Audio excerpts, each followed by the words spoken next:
Get dressed right fast. Automatic. I think I'm gonna start wearing my Pumas because my other shoes are now trashed. Uh, so let's do that. What's up, Scamp? You're gonna come online with the daddies. Come here, Scamp. Let me show you to the world. Salute, folks. It's your boy, the insurance junkie, your fiduciary fella, the all-star advisor Alonzo Hall, your social media insurance broker. Now return today to weapon tap on your head with another ADH wealth solution. Before I go in today, ladies and gentlemen, make sure you hit that like, drop a comment, subscribe, and hit that notification bell so you're made aware every time I release new content. And, as always, share, share, share. Lastly, to contribute to channel growth or to schedule an appointment with a licensed financial professional, the links are in the description of this video. Give me 1 second. So today, I'm actually just going live. And just because I need to update y'all a little bit on some of my content. I've actually finally trying to build my audience over at TikTok too. So please come follow me at TikTok. I don't know if it's still going to exist or not or what have you, but, you know, I can definitely use some following over there too. But my purpose for going live today is because I want to change the way that I do some of my content.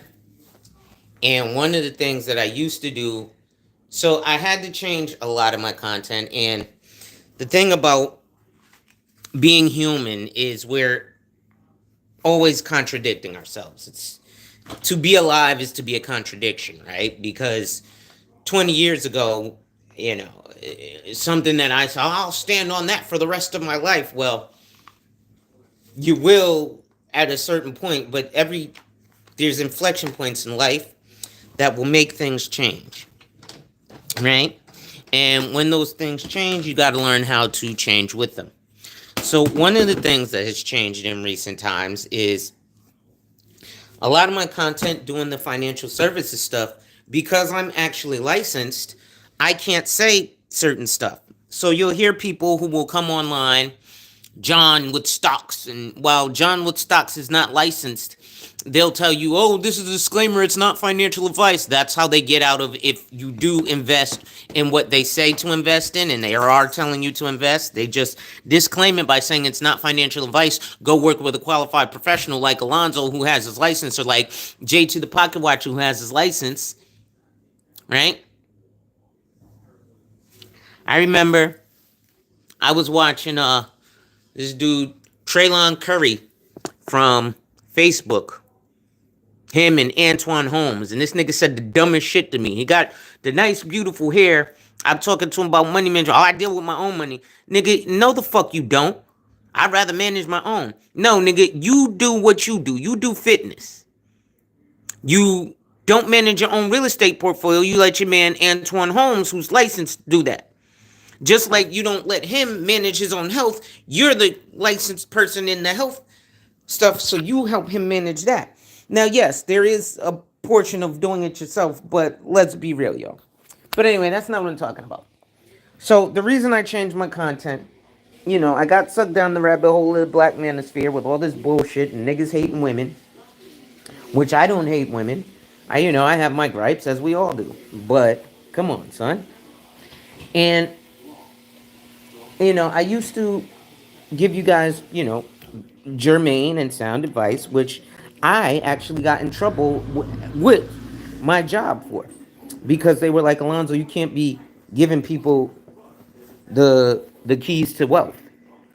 All right? You can't give this to the regular Americans. We don't want them to know about this. Red Dragon, nothing about me says success for a professional. Guess what? Nothing about you says I give a fuck about that. Nothing about you says that if nothing about me says I'm successful or professional, then what the fuck are you doing here? Get the fuck on. What that says to me is you're a troll, you're stupid as fuck, You should also probably, from my language, talk to or listen to somebody by the name of Dan Pena, or all the real rich motherfuckers who don't give a fuck what peons like you have to say. But thanks for the engagement. I appreciate it, because everything adds to the algorithm. But again, um, nothing about me says, yeah, I'm absolutely a fraud, Red Dragon. I'm an absolute fraud. Absolute failure, absolute fake, absolutely not professional. So, as I was saying, I give you guys actual germane financial advice. And when I give you guys this actual germane financial advice, I actually got in trouble with compliance. And so, because of that, I've changed my content to do a lot of more like articles and stuff. But with those articles, I can give you guys kind of some tips from the actual financial professionals who are actually the but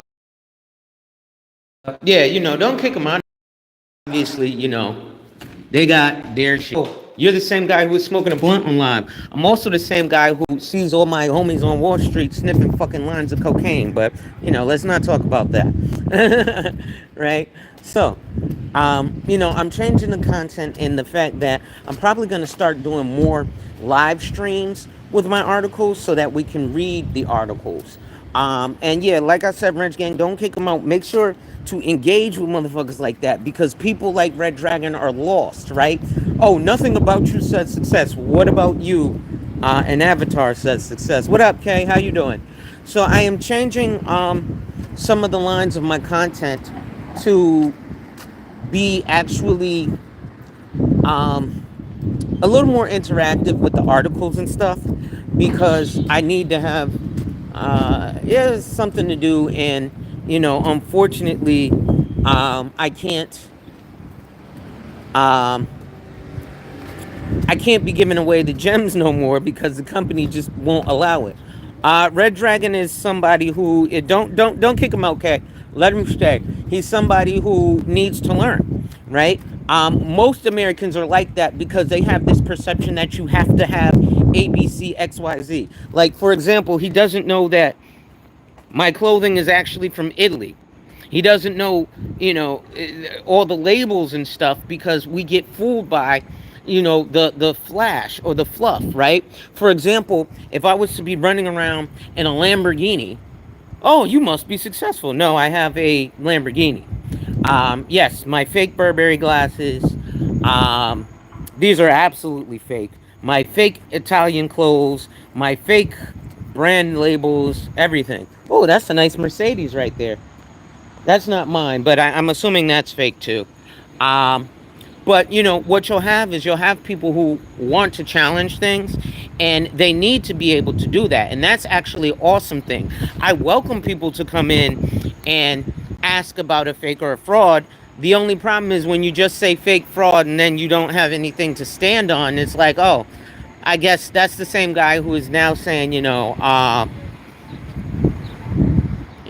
Tom Brady is Tom Brady's Super Bowl rings are fake, and he didn't do anything just because the balls were inflated or deflated. Even though, ironically enough, when the balls were deflated, we were losing, and when they were inflated back to proper, is when we started busting the team's asses with Deflategate, right? But again, you have people who are in situations where he probably can't do anything like this. A lot of people have no skills, abilities, or talents, right? So they want to go with the people who give them the flash, because the flash is all they have, right? And so, hold on, Kay. I got to go to my other fake Benz, my fake paid off Benz, because, I have no success. But success is relative, because what he thinks is successful is what he thinks. But I've also learned that it's all relative. And why do I say that? Because I recall, okay, I'm going to give you story time real quick, and then I'll go back to talking about the change in my content. So my brother, my adopted brother, lives in Coral Gables, Florida, which is a wealthy part of Miami. And again, because people are busy, shout out to pocket watching with JT, but because people are busy pocket watching and not watching pockets like JT does to help you watch your pocket, what's going on, Maverick? But they are pocket watching to just, watch their pockets. I remember my brother when he was getting married back in, I want to say 2019. Um, okay. I definitely got to check that out. Some of that drama that's going on over there, Maverick.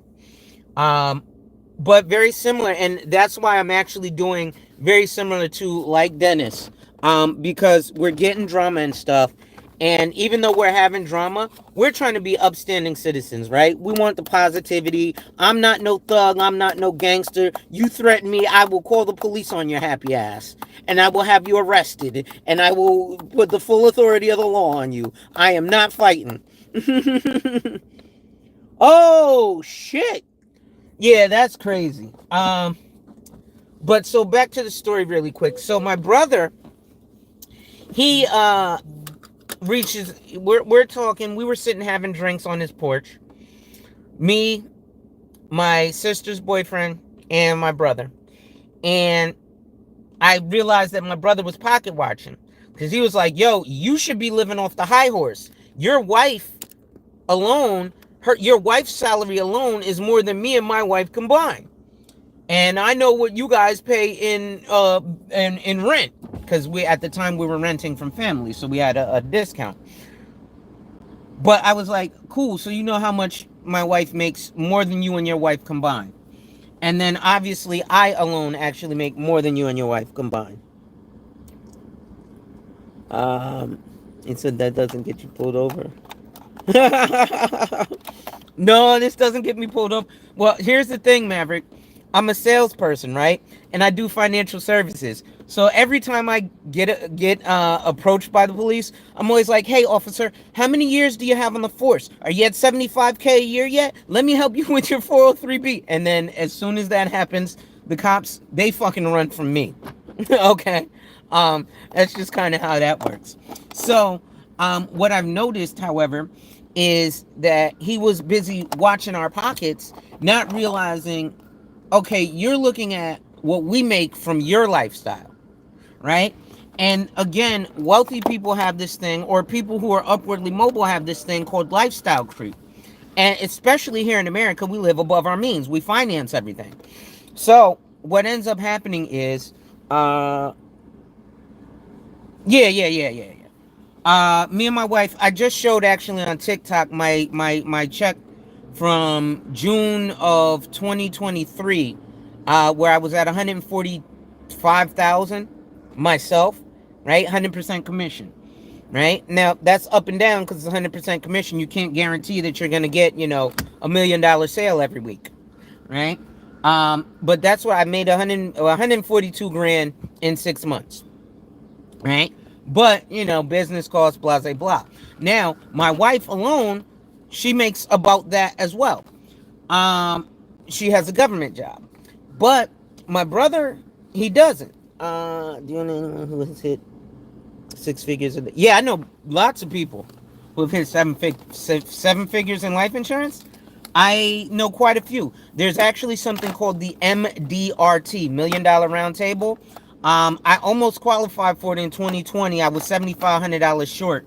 At that time, I only needed to pull 122,000, but I had only pulled 115,000. And that was for the year, not for 6 months. But that was substantially lowered because it was the pandemic year. But Million Dollar Roundtable is the top 1% of financial services professionals across 80 countries. See, I know a bunch of people who are millionaires off of solely life insurance. I got a buddy by the name of Dave Kinder. He pulls in at least $750,000 a year, just selling life insurance, right? One of his favorite strategies is showing you how to take $400,000 to $600,000 and spend it like $6 million. But a lot of financial professionals don't learn this shit, and a lot of people, it's a hell of a lot easier for me to put you in an investment than it is for me to put you in insurance, right? Even though insurance, if you look at things like PPLI right now, the government is trying to go after private placement life insurance. These are policies with death benefits of 13 million or higher, right?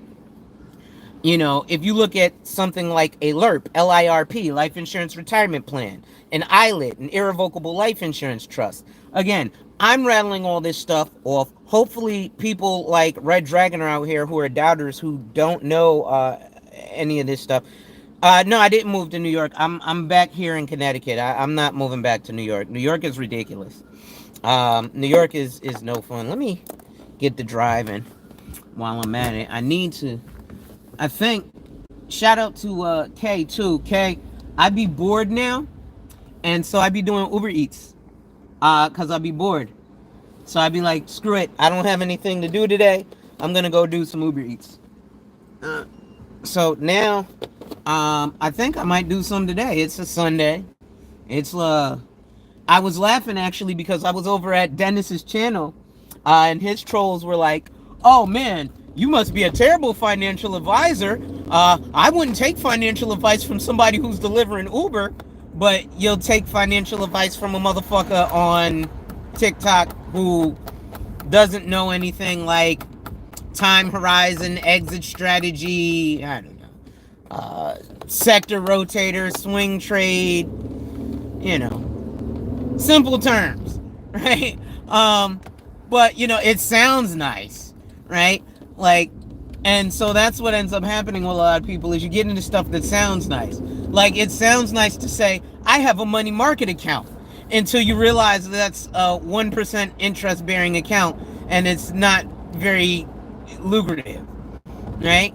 Like, a money market account is an account that you need to have like $10 million in so that you're living off of the dividend or the interest of that. That's not something that, you put $250,000 in and do anything with. But, he had a lot of people over trolling, and I realized, okay, you know what? This shit is awesome, actually. It's probably bad. 2 Live gets up to 200 today. Oh, yeah. That's what's up. Yeah, shit. Uber Eats is not only a supplemental income, but unlike New York City, because I have a bunch of friends in New York City who do Uber. And I was actually considering that too, because I have a buddy who's a CFA, Certified Financial Analyst, and guess what he does? He works at a hedge fund. The guy he owns a fucking Ferrari Spider. So, the guy's got money, right? But what does he do? Here's how I met him. I met him driving Uber. He was driving Uber for me. He had me on an Uber ride. Actually, I'm gonna go straight. He had me on an Uber ride. I'm gonna have this here cigarette. He had me on an Uber ride. We exchanged info. Come to find out, he works for a hedge fund. We've actually done some deals together. And he was like, yeah, the reason that I drive Uber is because while I'm driving Uber, especially at a place like New Haven, Connecticut, which is right by Yale University, what do you have at Yale University? The future leaders of tomorrow, the future wealth of tomorrow, and the children of the current wealth individuals. So he goes to drive Uber around Yale so that he can pick up potential clients. And it's a genius idea. And I think I'm going to start doing that as well. But I want to get back to why I started this live really quick. And the reason, what's up, boss? And the reason I started this was because I want to tell y'all I am going to make a change in my content in terms of some of my lives. I am going to do articles. And with those articles, what I'm going to do is, instead of just giving you the pre-record, because with the pre-record, I do jump off and I pop off and I give you guys my opinion. Right? But I think it's better received in a live video. Let's see what he says here. Yeah, that makes sense. Yeah, you should do that. Yeah, dude, he was like, yeah, I make a killing. That's where he gets all his clients. Why that's the most ingenious shit ever, right? And I realized that poor people have a certain mindset that you won't get from wealthy people. So poor people will say, oh, nothing about you says wealth or success. Meanwhile, wealthy people will, like, I was hopping out the Benz, jeans, sneakers, da da da da. I went into a black neighborhood, saw this black guy that I know. He was like, damn, bro, I could tell you actually have money. I was like, why? He said, because the way you're dressed is you're dressed normal and you hopped out the Benz. And if you were dressed to the nines, not in a suit and tie, but excuse this racist term, but nigga dressed, I could tell that that was what you had. But you're not dressed like a fucking nigga. Meaning you're dressed like an adult. You know, you've got regular shoes. I had on some black New Balances, some regular Levi jeans, and a t-shirt. I wasn't on, dripped out in Balenciaga and, with the label across my chest. Because again, poor people have a different mindset. So I'll give you a further example. I was in Manhattan at 100 Broadway, which is Wall Street. That was my office, 100 Broadway. And I was walking past the Wade Reed, and they have these pre-prepared salads that they give you every day. I do Uber Eats from 5 to 9. Yeah, he said that's money from my kid's 529 account. Okay, you gonna fuck around and make connections with wealthy people again. You keep doing this, you're gonna be a wealthy individual, brother. I keep telling you, stop playing. You keep playing, you're gonna mess around and be rich, bro. Right? But, so I saw the woman digging through trash because it was an Asian woman. She was, ironically enough, draped in a Louis Vuitton outfit, white Louis Vuitton leather. And she was hopping out of at the time it was 2012. She was hopping out of a 2012 white on white S-Class Benz. And the crazy thing was, she was dumpster diving. But why was she dumpster diving? I went and talked to her. She said, I own a restaurant. And so what I do is, I take, oh shit, these are both dead ends. Alright. I take these salads, and I take the vegetables, and I put them in our mixed veg when you order chicken and broccoli and shit. And I was like, oh wow. Hey, that's free veg. And it's good, but things like restaurants, they have to throw it out every day because if they give it to people and someone gets food poisoning or sick, they could risk liability. So that's why you'll see they just throw out tons of food. But this one was like, yeah, what shit? I'm taking that and I am using that for free resources in my restaurant. Yeah, literal dumpster diving, Maverick. And, I realize wealthy people have completely different mindsets. So let's look at another way that wealthy people's mindset is completely different from poor people. See, poor people will think that things like recycling cans is only to be done when you're poor, right? Oh, you have to be either homeless or something or destitute to recycle cans. Pish ta. You go to the wealthy individuals, like if you come out here in Greenwich, Connecticut, they recycle all the fucking time. I recycle all the time. Yeah, Chinese restaurants do get shit because they do dumpster dive. And I get it. It's a money-saving tactic. And restaurants don't have high margins, right?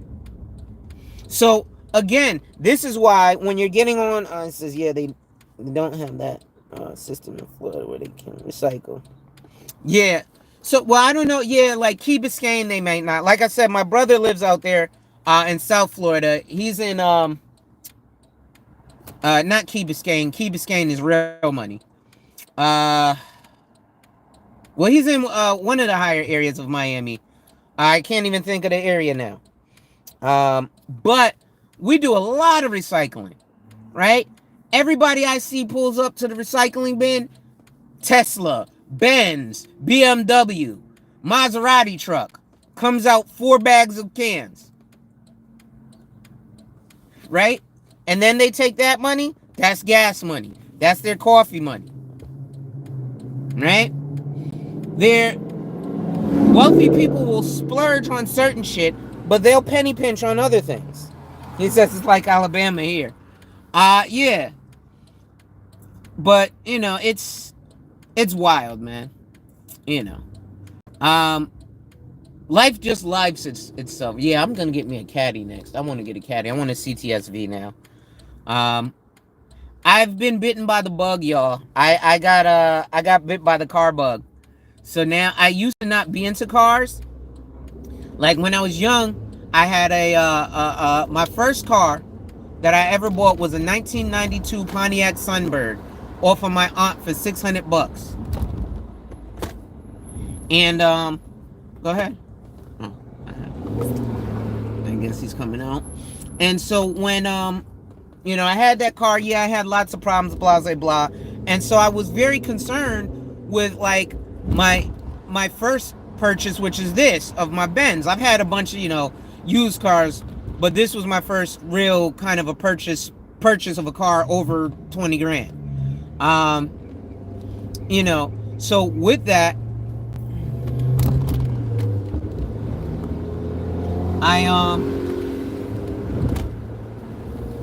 you know, I was concerned with, you know, car payments and all that, and it's really not that much of a hassle if you make payments to your principal, you know, and you just kind of do what you got to do. Whoa, what's going on here? Let me go around. The ambulance is here for some odd reason, as is the fire truck. All right. That was weird. But, you know, I realized that the wealthy people that I've encountered, they're on a whole different level of thinking, of process, and they do things differently, right? They value different things differently. And again, I'm from one of the wealthiest states in the country, Connecticut. New Haven, Connecticut at that, right? So we got lots of wealth. Chevy Beretta, yep, that's exactly, the Pontiac Sunbird is basically the Chevy Beretta. Good car. But I got bit by the car bug, and now I am into cars after this Benz. I like Benzes. Benz is probably my favorite as far as performance vehicles, and then I will go to well, you know, Benz, then probably Porsche. But I don't like, so here's the thing, I don't like the 911. I like the Cayman, which is the baby 911, right? Just like when it comes to the Benz truck, I don't really like the G-Wagon. I like the GLK, which is the baby G-Wagon, right? But it comes to preference, right? Now, again, when we're looking at wealth, you have to look at, again, is a person getting you know, for example, I got my Benz for a couple of reasons. Do you think engine power is underrated in Mercedes-Benz? Today, yes. New Mercedes engine power is underrated. Well, new Mercedes engines are trash, bro. If you got anything post 2016 in a Mercedes, I'm sorry for you, but your engine, unless it's a AMG, your engine is garbage. Why? Because they made these new Benzes. They got this whole bi-turbo thing we're doing now, right? So now we've got these 4 cylinders, right? So I don't mind a C-Class as a 4-cylinder. But why the fuck are they making E-Classes 4 cylinders? This is a performance car, and it's a heavy fucking big car. You need to get a 6-cylinder. But that even comes down to understanding the different models of Benzes. So let's get into that, because I break down things like insurance and investment to Mercedes-Benz classes. So for example, I'll break down a Mercedes A-Class to a term life insurance policy.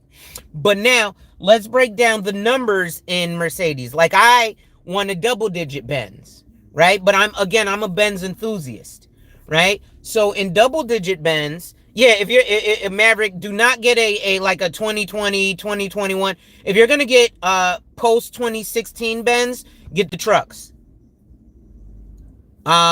Anything like the or you have to get an AMG. The GLE, good. GLS, good. But now let's look at the numbers, right? So you'll see things like a C class, you'll see a C250. So that's generally going to be a rear wheel drive, and it's generally going to be, a smaller engine. It's going to be a four banger, and it's probably not even going to be a twin turbo, right? You're not going to get your 3-liter engine. You're going to get a 2.5-liter engine. That's why it's a 250. Now, when you get into the 300s, you're going to get your 3-liter, right? But it's going to be a C300, so it's still going to be a 4-cylinder engine, right? Now, when you get into your I don't even think they do the C400 yet. I knew they do the E400, which is still a 4-cylinder, but it's a bi-turbo, right? Mine, I have a 16 E350 because it's a 6-cylinder, naturally aspirated. Take this right. So this engine performs, right? And yeah, Benz engines are definitely underrated. He says, ever driven. So when I went to the Benz dealership here in North Haven, initially I was going to get a lease. And the first car he put me in was the AMG. He put me into the AMG GT53. And I actually like the GT63S 4-door coupe. I don't like the 2-door coupes.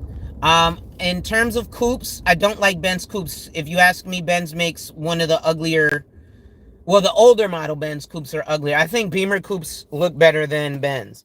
But that AMG GT, yeah, I did test drive that puppy. My only issue with it was a 2020, and the center console was meh. It wasn't as pretty. But then 2 weeks ago, I had to go in for service. I had to change my tire. And so I was test driving the 24 CLA class. They're trying to make the CLA as reliable as the E-Class. When it comes to Mercedes, the best Mercedes you can get is the E-Class, not the S-Class, even though the S-Class is the flagship. The reason I say the E-Class over the S-Class is because in the E-Class, you don't have that air suspension. And the E-Class everywhere else in the world, they use the E-Class as a taxi cab. Whereas the CLA, not the A-Class, the CLA. So the CLA is equivalent to the CLS, which is basically it's the coupe version of the A-Class. I actually like the A-Class. It's a cute little car. I want to get one for my wife, but they don't make them here in the States anymore. It was the A220, just like they have the E220 or the E320 or the E350. So each one of these numbers represents different engine output, right? Like now I'm looking at, if I do, I am looking at a 26, but I'll probably get an E450, or really I want the 550 because it's a 8-cylinder, but it's no longer 8-cylinder. Now it's just a V6 bi-turbo. So, you get that craziness, as well. But you know what? I think, the A-Class is cute. The A-Class is definitely a cute car. That S550 though. I won't get an S-Class. It's a foot longer than the E-Class. And people don't realize that Mercedes are very big cars. Like, these shits are this car is a big car, right? It is. And, like, for comparison, my mother drives a Ford Taurus, which is technically a mid-size sedan. And I was driving that before I bought this, and this feels so much bigger than my mother's Taurus. Yeah, well, I'm a Mercedes enthusiast.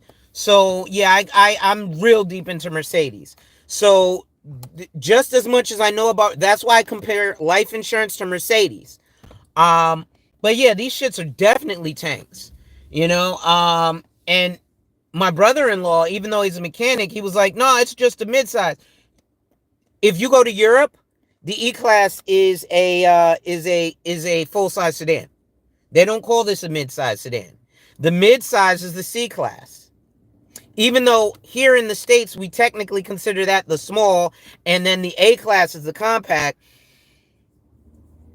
Benzes are big. That's why they call them big-bodied Benz, right? But, y'all, I'm going to hop off of this. I'm going to go do me some Uber Eats for an hour. And then I'm going to go in the house and chill with the wife. It's sunny. I really want to take my wife for a ride. I might take my mother for a ride or go call my grandmother and see how she's doing, take her for a ride. And do that.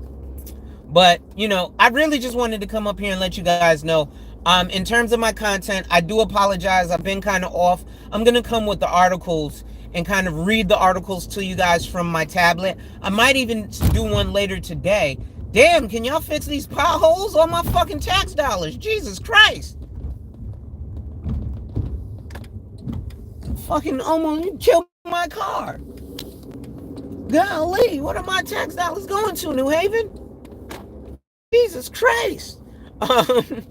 Yeah, well, here's the thing.